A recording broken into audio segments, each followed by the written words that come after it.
Rain slicked the streets as Jacob's rideshare app pinged with his last job of the night, a single pickup on the outskirts of town. The profile photo was blank. The name simply read Marla.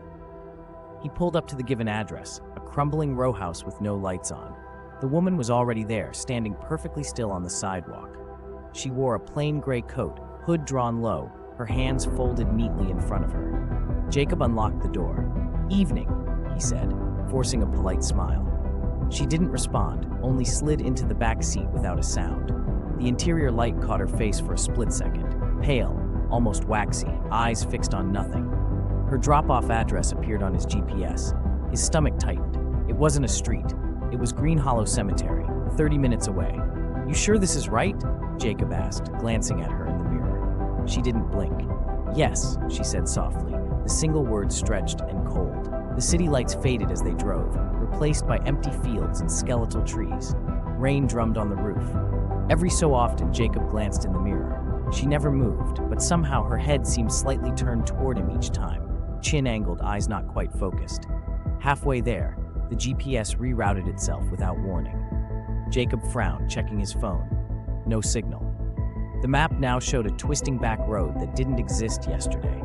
When he looked up, her reflection in the mirror was smiling, wide, unblinking. But when he turned to check in person, her face was still blank. A faint smell filled the car, damp earth. Jacob noticed her shoes were caked in mud, so dark it looked almost black. He could swear it was dripping onto the floor mats. The road narrowed, branches clawing at the car. The headlights caught something ahead, rows of weathered headstones stretching into the mist. The path ended at a rusted cemetery gate. Jacob's phone buzzed once. A new notification appeared on his rideshare app. "Trip complete. Thank you for your service." He turned to tell her they'd arrived. The back seat was empty. The door had never opened. Rain fell harder, running down the glass. Then, in the rearview mirror, a figure stood just outside the gate. Gray coat, hood low.